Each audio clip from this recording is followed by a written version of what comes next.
بسم اللہ الرحمن الرحیم۔ شہادت امام حسین رضی اللہ عنہ۔ یہ تقریر لاہور میں شیعہ سنی حضرات کی ایک مشترکہ نشست میں کی گئی تھی، جو ماہانہ ترجمان القرآن لاہور کی اشاعت ماہ جولائی 1960 میں شائع ہوئی۔ اسے افادہ عام کی خاطر کتابی شکل میں پیش کیا جا رہا ہے۔ ناشر: مقصد شہادت: ہر سال محرم میں کروڑوں مسلمان شیعہ بھی اور سنی بھی امام حسین رضی اللہ عنہ کی شہادت پر اپنے رنج و غم کا اظہار کرتے ہیں، لیکن افسوس ہے کہ ان غم گساروں میں سے بہت ہی کم لوگ اس مقصد کی طرف توجہ کرتے ہیں جس کے لیے امام نے نہ صرف اپنی جان عزیز قربان کی بلکہ اپنے کنبے کے بچوں تک کو کٹوا دیا۔ کسی شخص کی مظلومانہ شہادت پر اس کے اہل خاندان کا اور اس خاندان سے محبت اور عقیدت یا ہمدردی رکھنے والوں کا اظہار غم کرنا تو ایک فطری بات ہے۔ ایسا رنج و غم دنیا کے ہر خاندان اور اس سے تعلق رکھنے والوں کی طرف سے ظاہر ہوتا ہے۔ اس کی کوئی اخلاقی قدر و قیمت اس سے زیادہ نہیں ہے کہ اس شخص کی ذات کے ساتھ اس کے رشتہ داروں کی اور خاندان کے ہمدردوں کی محبت کا ایک فطری نتیجہ ہے۔ لیکن سوال یہ ہے کہ امام حسین رضی اللہ عنہ کی وہ کیا خصوصیت ہے جس کی وجہ سے 1320 برس گزر جانے پر بھی ہر سال ان کا تازہ غم ہوتا رہے؟ اگر یہ شہادت کسی مقصد عظیم کے لیے نہ تھی تو محض ذاتی محبت و تعلق کی بنا پر صدیوں اس کا غم جاری رہنے کا کوئی معنی نہیں، اور خود امام کی اپنی نگاہ میں اس محض ذاتی و شخصی محبت کی کیا قدر و قیمت ہو سکتی ہے؟ انہیں اگر اپنی ذات اس مقصد سے زیادہ عزیز ہوتی تو وہ اسے قربان ہی کیوں کرتے؟ ان کی یہ قربانی تو خود اس بات کا ثبوت ہے کہ وہ اس مقصد کو جان سے بڑھ کر عزیز رکھتے تھے۔ لہٰذا اگر ہم اس مقصد کے لیے کچھ نہ کریں بلکہ اس کے خلاف کام کرتے رہیں تو محض ان کی ذات کے لیے گریہ وزاری کر کے اور ان کے قاتلوں پر لعن طعن کر کے قیامت کے روز نہ تو ہم امام ہی سے کسی داد کی امید رکھ سکتے ہیں اور نہ یہ توقع رکھ سکتے ہیں کہ ان کا خدا اس کی کوئی قدر کرے گا۔ اب دیکھنا چاہیے کہ وہ کیا مقصد ہے۔ کیا امام تخت و تاج کے لیے اپنے کسی ذاتی استحقاق کا دعویٰ رکھتے تھے اور اس کے لیے انہوں نے سر دھڑ کی بازی لگائی؟ کوئی شخص بھی جو امام حسین رضی اللہ عنہ کے گھرانے کی بلند اخلاقی سیرت کو جانتا ہے، یہ بدگمانی نہیں کر سکتا کہ یہ لوگ اپنی ذات کے لیے اقتدار حاصل کرنے کی خاطر مسلمانوں میں خون ریزی کر سکتے تھے۔ اگر تھوڑی دیر کے لیے ان لوگوں کا نظریہ ہی صحیح مان لیا جائے جن کی رائے میں یہ خاندان حکومت پر اپنے ذاتی استحقاق کا دعویٰ رکھتا تھا، تب بھی حضرت ابوبکر رضی اللہ عنہ سے لے کر حضرت معاویہ رضی اللہ عنہ تک 50 برس کی پوری تاریخ اس بات کی گواہ ہے کہ حکومت حاصل کرنے کے لیے لڑنا اور کشت و خون کرنا ہرگز ان کا مسلک نہ تھا۔ اس لیے لامحالہ یہ ماننا ہی پڑے گا کہ امام عالی مقام کی نگاہیں اس وقت مسلم معاشرے اور اسلامی ریاست کی روح اور اس کے مزاج اور اس کے نظام میں کسی بڑے تغیر کے آثار دیکھ رہی تھیں، جسے روکنے کی جد و جہد کرنا ان کے نزدیک ضروری تھا۔ حتیٰ کہ اس راہ میں لڑنے کی نوبت بھی آ جائے تو نہ صرف جائز بلکہ فرض سمجھتے تھے۔ ریاست کے مزاج، مقصد اور دستور کی تبدیلی۔ وہ تغیر کیا تھا؟ ظاہر ہے کہ لوگوں نے اپنا دین نہیں بدل دیا تھا۔ حکمرانوں سمیت سب لوگ خدا اور رسول صلی اللہ علیہ وآلہ وسلم اور قرآن کو اسی طرح مان رہے تھے جس طرح پہلے مانتے تھے۔ مملکت کا قانون بھی نہیں بدلا تھا۔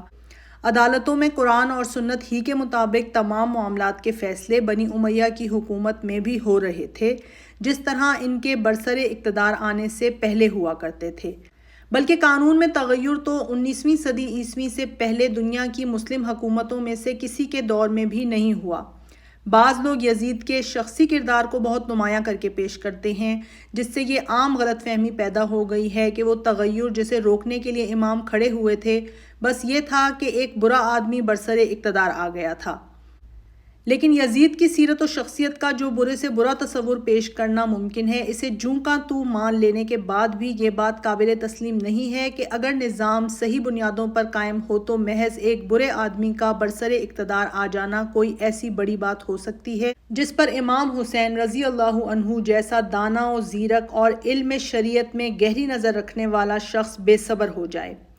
اس لیے یہ شخصی معاملہ بھی وہ اصل تغیر نہیں ہے جس نے امام کو بے چین کیا تھا۔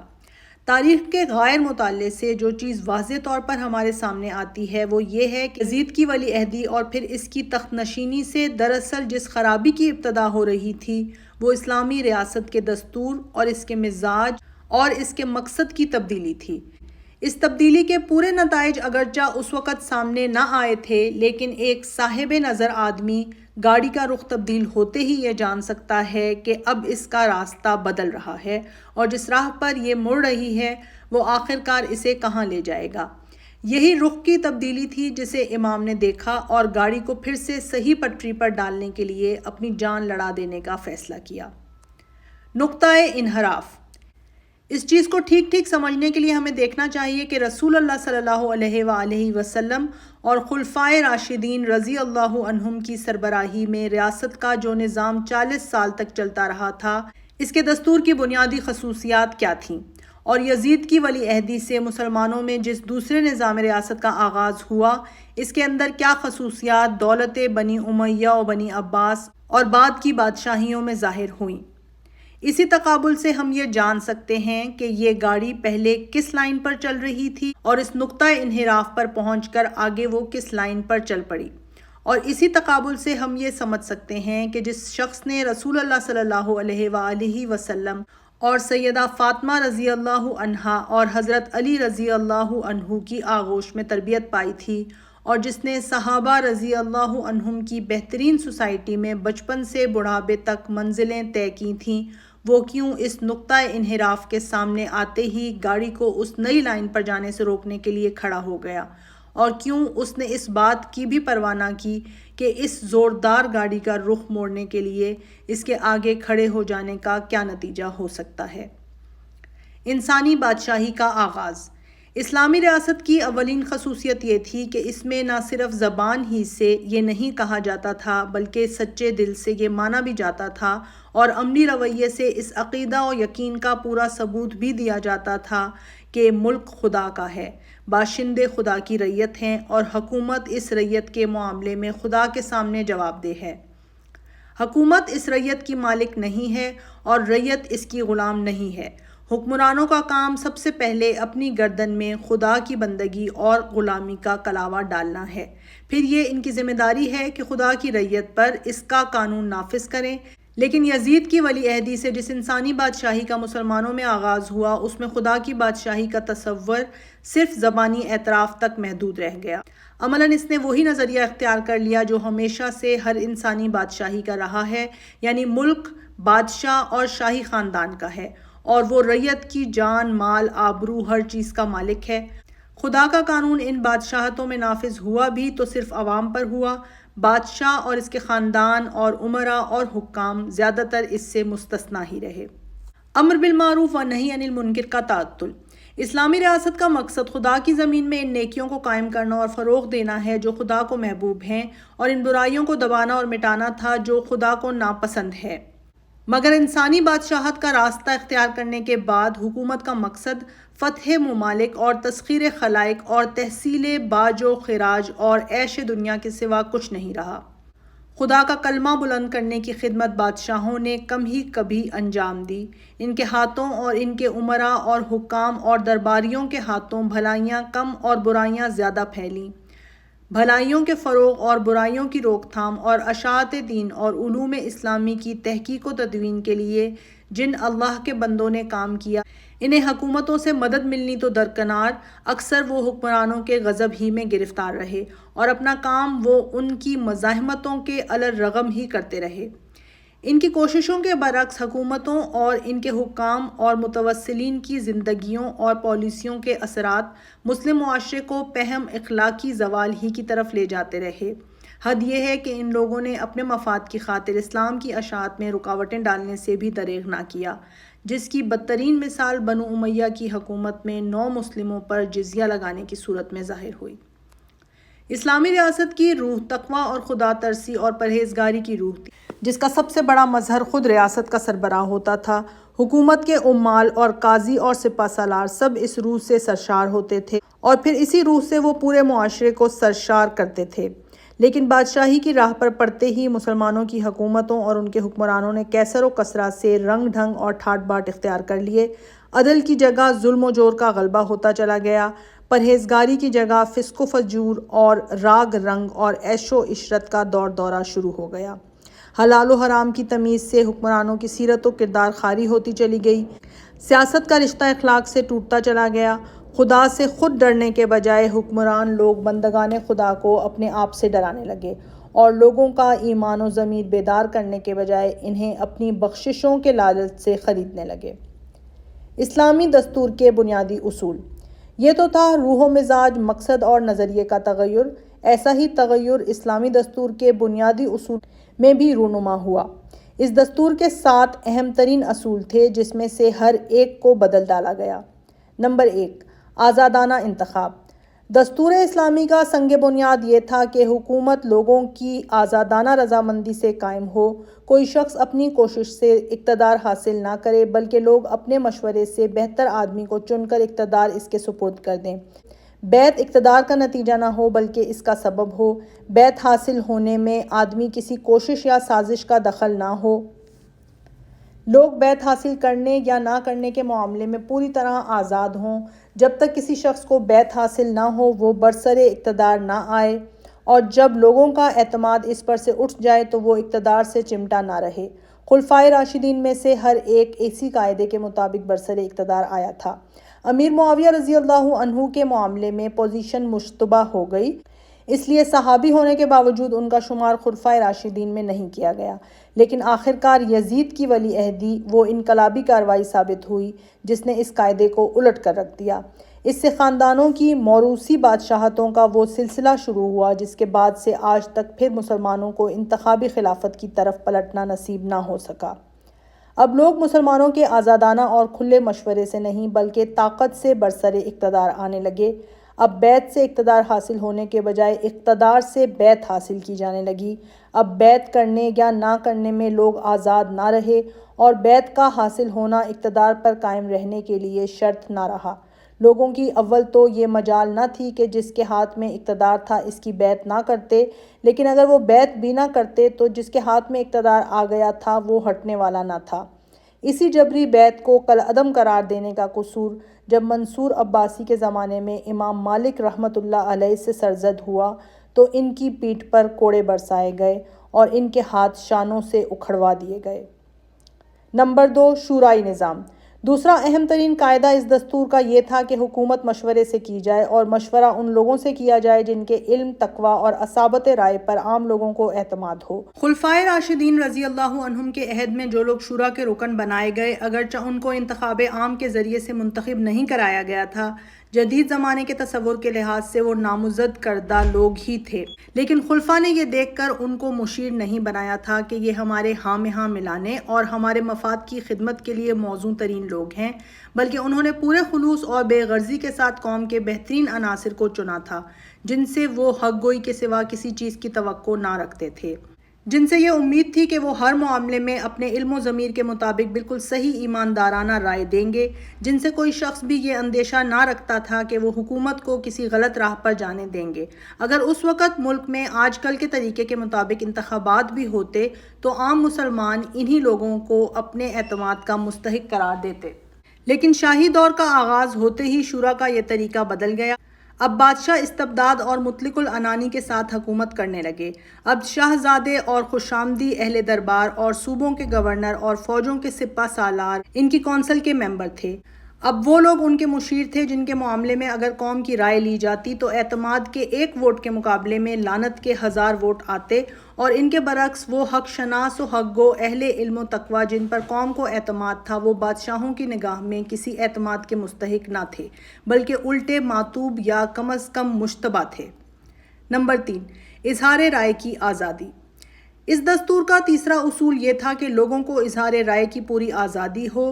امر بالمعروف و نہی عن المنکر کو اسلام نے ہر مسلمان کا حق ہی نہیں بلکہ فرض قرار دیا تھا۔ اسلامی معاشرے اور ریاست کے صحیح راستے پر چلنے کا انحصار اس بات پر تھا کہ لوگوں کے ضمیر اور ان کی زبانیں آزاد ہوں، وہ ہر غلط کام پر بڑے سے آدمی کو ٹوک سکیں اور حق بات برملا کہہ سکیں۔ خلافت راشدہ میں صرف یہی نہیں کہ لوگوں کا یہ حق پوری طرح محفوظ تھا بلکہ خلفائے راشدین رضی اللہ عنہم اسے ان کا فرض سمجھتے تھے اور اس فرض کے ادا کرنے میں ان کی ہمت افزائی کرتے تھے۔ ان کی مجلس شورا کے ممبروں ہی کو نہیں، قوم کے ہر شخص کو بولنے اور ٹوکنے اور خود خلیفہ سے باز پرس کرنے کی مکمل آزادی تھی۔ جس کے استعمال پر لوگ ڈانٹ اور دھمکی سے نہیں بلکہ داد اور تعریف سے نوازے جاتے تھے۔ یہ آزادی ان کی طرف سے کوئی عطیہ اور بخشش نہ تھی جس کے لیے وہ قوم پر اپنا احسان جتاتے، بلکہ یہ اسلام کا عطا کردہ ایک دستوری حق تھا جس کا احترام کرنا وہ اپنا فرض سمجھتے تھے، اور اسے بھلائی کے لیے استعمال کرنا ہر مسلمان پر خدا اور رسول صلی اللہ علیہ وآلہ وسلم کا عائد کردہ ایک فریضہ تھا، جس کی ادائیگی کے لیے معاشرہ اور ریاست کی فضا کو ہر وقت سازگار رکھنا ان کی نگاہ میں فرائض خلافت کا ایک اہم جز تھا۔ لیکن بادشاہی دور کا آغاز ہوتے ہی ضمیروں پر قفل چڑھا دیے گئے اور منہ بند کرا دیے گئے۔ اب قاعدہ یہ ہو گیا ہے کہ زبان کھولو تو تعریف میں کھولو، ورنہ چپ رہو، اور اگر تمہارا ضمیر ایسا زوراور ہے کہ حق گوئی سے تم باز نہیں رہ سکتے تو قید یا قتل کے لیے تیار ہو جاؤ۔ یہ پالیسی رفتہ رفتہ مسلمانوں کو پست ہمت، بزدل اور مصلحت پرست بناتی چلی گئی۔ خطرہ مول لے کر سچی بات کہنے والے ان کے اندر کم از کم ہوتے چلے گئے۔ خوشامد اور چاپلوسی کی قیمت مارکیٹ میں چڑھتی اور حق پرستی اور راست بازی کی قیمت گرتی چلی گئی۔ اعلیٰ قابلیت رکھنے والے ایماندار اور آزاد خیال لوگ حکومت سے بے تعلق ہو گئے، اور عوام کا یہ حال ہو گیا کہ کسی شاہی خاندان کی حکومت برقرار رکھنے کے لیے ان کے دلوں میں کوئی جذبہ باقی نہ رہا۔ ایک کو ہٹانے کے لیے جب دوسرا آیا تو انہوں نے مدافعت میں انگلی تک نہ ہلائی، اور گرنے والا جب گرا تو انہوں نے ایک لات اور رسید کر کے اسے اور زیادہ گہرے گڑھے میں پھینکا۔ حکومتیں جاتی اور آتی رہیں، مگر لوگوں نے تماشائی سے بڑھ کر اس آمد و رفت کے منظر سے کوئی دلچسپی نہ لی۔ نمبر 4، خدا اور خلق کے سامنے جواب دہی۔ چوتھا اصول جو اس تیسرے اصول کے ساتھ لازمی تعلق رکھتا تھا یہ تھا کہ خلیفہ اور اس کی حکومت خدا اور خلق دونوں کے سامنے جواب دہ ہے۔ جہاں تک خدا کے سامنے جواب دہی کا تعلق ہے، اس کے شدید احساس سے خلفائے راشدین رضی اللہ عنہم پر دن کا چین اور رات کا آرام حرام ہو گیا تھا، اور جہاں تک خلق کے سامنے جواب دہی کا تعلق ہے، وہ ہر وقت ہر جگہ اپنے آپ کو عوام کے سامنے جواب دہ سمجھتے تھے۔ ان کی حکومت کا یہ اصول نہ تھا کہ صرف مجلس شورا یعنی پارلیمنٹ میں نوٹس دے کر ہی ان سے سوال کیا جا سکتا ہے، وہ ہر روز 5 مرتبہ نماز کی جماعت میں اپنے عوام کا سامنا کرتے تھے، وہ ہر ہفتے جمعے کی جماعت میں عوام کے سامنے اپنی کہتے اور سنتے تھے، وہ شب و روز بازاروں میں کسی باڈی گارڈ کے بغیر اور کسی ہٹو بچوں کی آواز کے بغیر عوام کے درمیان چلتے پھرتے تھے۔ ان کی گورنمنٹ ہاؤس یعنی ان کے کچے مکان کا دروازہ ہر شخص کے لیے کھلا تھا اور ہر ایک ان کو مل سکتا تھا۔ ان سب مواقع پر ہر شخص ان سے سوال کر سکتا تھا اور جواب طلب کر سکتا تھا۔ یہ محدود جواب دہی نہ تھی بلکہ کھلی اور ہمہ وقتی جواب دہی تھی۔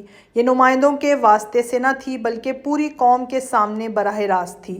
وہ عوام کی مرضی سے برسر اقتدار آئے تھے اور عوام کی مرضی انہیں ہٹا کر دوسرا خلیفہ ہر وقت لا سکتی تھی۔ اس لیے نہ تو انہیں عوام کا سامنا کرنے میں کوئی خطرہ محسوس ہوتا تھا اور نہ اقتدار سے محروم ہونا ان کی نگاہ میں کوئی خطرہ تھا کہ وہ اس سے بچنے کی کبھی فکر کرتے۔ لیکن بادشاہی دور کے آتے ہی جواب دہ حکومت کا تصور ختم ہو گیا۔ خدا کے سامنے جواب دہی کا خیال چاہے زبانوں پر رہ گیا ہو مگر عمل میں اس کے آثار کم ہی نظر آتے ہیں۔ رہی خلق کے سامنے جواب دہی تو کون مائی کا لال تھا جو ان سے جواب طلب کر سکتا؟ وہ اپنی قوم کے فاتح تھے، مفتوحوں کے سامنے کون فاتح جواب دہ ہوتا ہے؟ وہ طاقت سے برسر اقتدار آئے تھے اور ان کا نعرہ یہ تھا کہ جس میں طاقت ہو وہ ہم سے اقتدار چھین لے۔ ایسے لوگ عوام کا سامنا کب کیا کرتے ہیں اور عوام ان کے قریب کہاں پھٹک سکتے ہیں؟ وہ نماز بھی پڑھتے تھے تو نتھو خیرے کے ساتھ نہیں بلکہ اپنے محلے کی محفوظ مسجدوں میں یا باہر اپنے نہایت قابل اعتماد محافظوں کے جھرمٹ میں۔ ان کی سواریاں نکلتی تھیں تو آگے اور پیچھے مسلح دستے ہوتے تھے اور راستے صاف کر دیے جاتے تھے۔ عوام اور ان کی مٹ بھیڑ کسی جگہ ہوتی ہی نہ تھی۔ نمبر 5، بیت المال ایک امانت۔ پانچواں اصول اسلامی دستور کا یہ تھا کہ بیت المال خدا کا مال اور مسلمانوں کی امانت ہے، جس میں کوئی چیز حق کی راہ کے سوا کسی دوسری راہ سے آنی نہ چاہیے اور جس میں سے کوئی چیز حق کے سوا کسی دوسری راہ میں جانی نہ چاہیے۔ خلیفہ کا حق اس مال میں اتنا ہی ہے جتنا قرآن کی روح سے مال یتیم میں اس کا ولی کا ہوتا ہے۔ من کان غنیا فلیستعفف ومن کان فقیرا فلیأکل بالمعروف۔ اور جو اپنے ذاتی ذرائع آمدنی اپنی ضرورت بھر رکھتا ہو وہ اس مال سے تنخواہ لینے ہوئے شرم کرے، اور جو واقعی حاجت مند ہو وہ اپنی تنخواہ لے، جسے ہر معقول آدمی مبنی بر انصاف مانے۔ خلیفہ اس کی ایک ایک پائی کے آمد و رفت کا حساب دینے کا ذمہ دار ہے اور مسلمانوں کو اس سے حساب مانگنے کا پورا حق ہے۔ خلفائے راشدین نے اس اصول کو بھی کمال درجہ دیانت اور حق شناسی کے ساتھ برت کر دکھایا۔ ان کے خزانے میں جو کچھ بھی آتا تھا ٹھیک ٹھیک اسلامی قانون کے مطابق آتا تھا، اور اس میں سے جو کچھ خرچ ہوتا تھا بالکل جائز راستوں میں ہوتا تھا۔ ان میں سے جو غنی تھا اس نے ایک حبہ اپنی ذات کے لیے تنخواہ کے طور پر وصول کیے بغیر مفت خدمت انجام دی، بلکہ اپنی گرہ سے قوم کے لیے خرچ کرنے میں بھی دریغ نہ کیا، اور جو تنخواہ کے بغیر ہمہ وقتی خدمتگار نہ بن سکتے تھے انہوں نے اپنی ضروریات زندگی کے لیے اتنی کم تنخواہ لی کہ ہر معقول آدمی اسے انصاف سے کم ہی مانے گا۔ زیادہ کہنے کی جرت ان کا دشمن بھی نہیں کر سکتا۔ پھر اس خزانے کی آمد و رفت کا حساب ہر وقت ہر شخص مانگ سکتا تھا، اور وہ ہر وقت ہر شخص کے سامنے حساب دینے کے لیے تیار تھے۔ ان سے ایک عام آدمی بھرے مجمع میں پوچھ سکتا تھا کہ خزانے میں یمن سے جو چادریں آئی ہیں ان کا طول و عرض تو اتنا نہ تھا کہ جناب کا یہ لمبا کرتا بن سکے، یہ زائد کپڑا آپ کہاں سے لائے ہیں؟ مگر جب خلافت بادشاہی میں تبدیل ہوئی تو خزانہ خدا اور مسلمانوں کا نہیں بلکہ بادشاہ کا مال تھا۔ ہر جائز اور ناجائز راستے سے اس میں دولت آتی تھی، اور ہر جائز و ناجائز راستے میں بے غل و غش صرف ہوتی تھی۔ کسی کی مجال نہ تھی کہ اس کے حساب کا سوال اٹھا سکے۔ سارا ملک ایک خوان یغما تھا جس پر ایک ہرکارے سے لے کر سربراہ مملکت تک حکومت کے سارے کل پرزے حسب توفیق ہاتھ مار رہے تھے، اور ذہنوں سے یہ تصور ہی نکل گیا تھا کہ اقتدار کوئی پروانہ اباحت نہیں ہے جس کی بدولت یہ لوٹ مار ان کے لیے حلال ہو، اور پبلک کا مال کوئی شیر مادر نہیں ہے جسے وہ ہضم کرتے رہیں اور کسی کے سامنے انہیں اس کا حساب نہ دینا ہو۔ نمبر 6، قانون کی حکومت۔ چھٹا اصول اس دستور کا یہ تھا کہ ملک میں قانون، یعنی خدا اور رسول صلی اللہ علیہ وآلہ وسلم کے قانون کی حکومت ہونی چاہیے۔